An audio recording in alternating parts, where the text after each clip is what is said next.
Hello అండి. ఎలా ఉన్నారంతా? ఎలా ప్రిపేర్ అవుతున్నారు? సో, మీరందరూ కూడా బాగా ప్రిపేర్ అవుతున్నారని అనుకుంటున్నాను.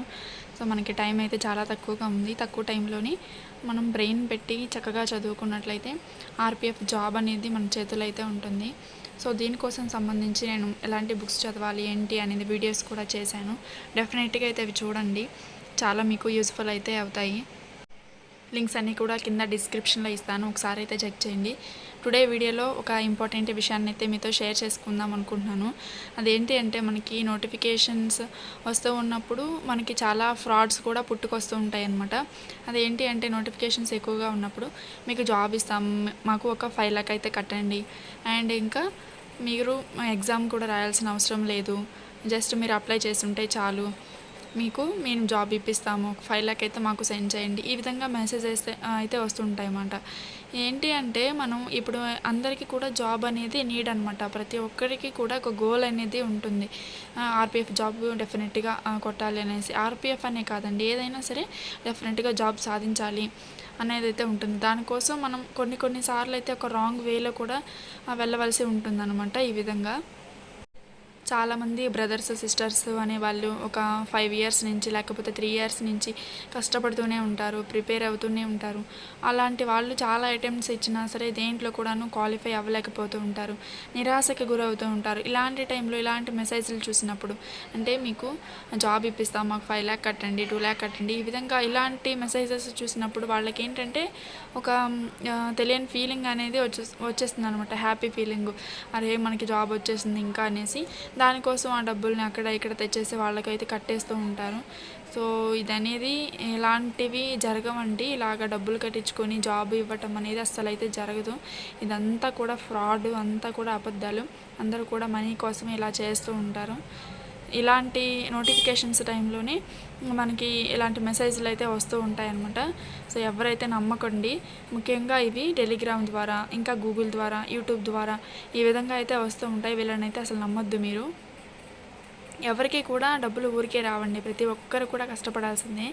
కష్టపడకుండా మనకి ఏదన్నా ఒక జాబ్ అయినా సరే, డబ్బులైనా సరే వచ్చింది అంటే అది నిజం కాదంటే అది అబద్ధము. అలా వచ్చిన మీ కష్టాన్ని మీరైతే నమ్ముకోండి. అది ఎప్పటికీ కూడా మిమ్మల్ని మోసం చేయదు. మిమ్మల్ని ఒక ఉన్నత పొజిషన్లో అయితే డెఫినెట్గా ఉంచుతుంది. సో మీరు కష్టపడే విధానంలో కూడా అవకతవకలు అయితే ఉండొచ్చు. సో ఏం ప్రిపేర్ అవ్వాలి, ఎలా ప్రిపేర్ అవ్వాలి, ఏ జాబ్కి ప్రిపేర్ అవుతున్నారు ఫస్ట్ అయితే తెలుసుకోండి. దాని సిలబస్ రాసుకోండి, చక్కగా చదువుకోండి, ప్రీవియస్ ఇయర్స్ పేపర్స్ చదువుకోండి. సో జాబ్ ఇంకా రాకుండా ఎక్కడికి పోతుంది చెప్పండి. రీసెంట్గా మనకి ఏఎల్పి టెక్నీషియన్కి సంబంధించి పోస్టులు అనేవి భారీగా 15,000కు పైగా అయితే పెరిగిపోయాయి. సో మన సబ్స్క్రైబర్స్లో ఎవరైనా ఏఎల్పికి టెక్నీషియన్కి సంబంధించి అప్లై చేసిన వాళ్ళు ఉంటే వాళ్ళకి ఈ పాటికి ఇన్ఫర్మేషన్ అయితే తెలిసే ఉంటుంది. సో ఎక్కువగా పెరిగాయి కాబట్టి మనకి ఇంకా రైల్వేలో వచ్చే ప్రతి ఒక్క నోటిఫికేషన్లో పోస్టులు అనేవి భారీగానే ఉండబోతున్నాయి. లైక్ ఆర్‌పీఎఫ్ కానివ్వండి, ఎన్టీపీసీ కానివ్వండి, గ్రూప్ డి కానివ్వండి, ఇంకా ఈ విధంగా మనకి రైల్వే నోటిఫికేషన్లో పోస్టులు అనేవి విపరీతంగా అయితే పెరగబోతూ ఉన్నాయి. ఎందుకంటే రైల్వే మనకి ప్రతి ఇయర్ నోటిఫికేషన్ ఇస్తానని చెప్పి మనకి హామీ అయితే ఇచ్చింది కదా. సో దానివల్ల మరియు ఇప్పుడు మనకి 5 ఇయర్స్ నుంచి లేదు కాబట్టి నోటిఫికేషను, ఆ యొక్క వ్యాకెన్సీ అనేది కూడా మొత్తం అయితే ఫిల్ చేస్తారు. సో మనకి ఆర్‌పీఎఫ్ నోటిఫికేషన్లో వ్యాకెన్సీ అయితే డెఫినెట్గా పెరుగుతాయి. అందరూ నమ్మకంతో ఉండండి, కష్టపడి చదవండి. పోస్టులు తక్కువ ఉన్నాయి, మనకేం వస్తుందిలే అని అయితే అసలు అనుకోవద్దు. మీ ప్రిపరేషన్ మీద మీరైతే దృష్టి పెట్టండి. మనకి రైల్వేకి సంబంధించి ఇలాంటి అవకతవకలు అయితే అసలు జరగవు. లైక్ డబ్బులు కట్టించుకొని మీకు జాబ్ ఇప్పించడం, లంచాలు తీసుకోవడం, ఏ విధంగా అయితే అసలు ఉండదు. మనకి స్టేట్ గవర్నమెంట్లోనైనా కొంచెం ఉంటుందేమో కానీ దీంట్లో అయితే అసలు ఉండదండి. ప్రతిదీ కూడాను పక్కా ప్లానింగ్తో అయితే జరుగుతుంది. సో మీరు అలాంటి హోప్స్ అయితే అస్సలు పెట్టుకోవద్దు. మీ కష్టాన్ని మీరైతే నమ్ముకోండి, డెఫినెట్గా మిమ్మల్ని అయితే మోసం చేయదు.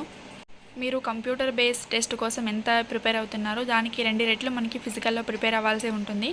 అప్పుడు మాత్రమే మనం కాంపిటీషన్లో ఉండగలుగుతాము.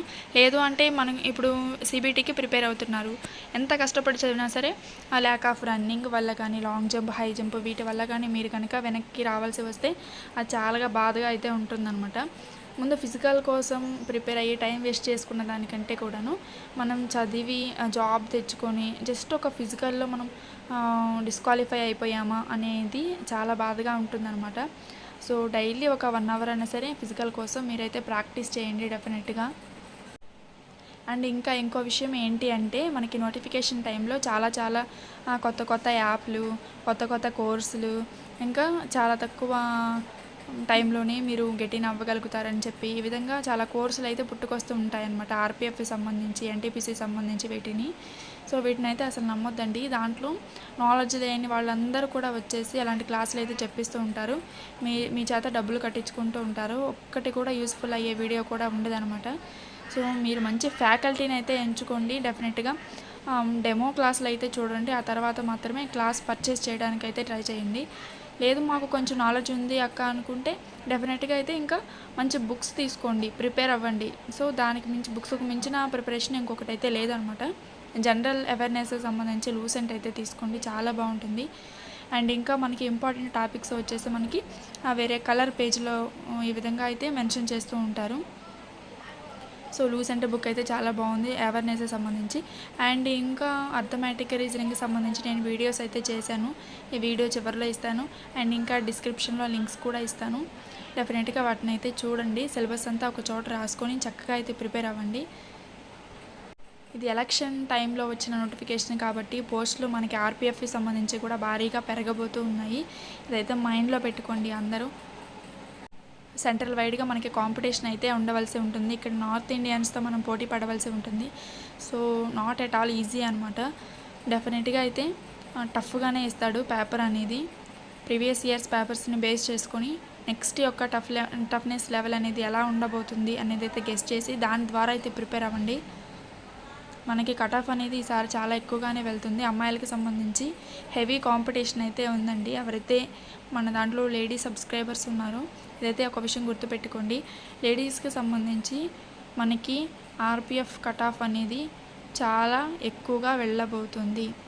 సో ఇది ఫ్రెండ్స్ మీకు చెప్పాలి అనుకున్నది. వీడియో నచ్చినట్టయితే డెఫినెట్గా ఒక చిన్న లైక్ చేయండి.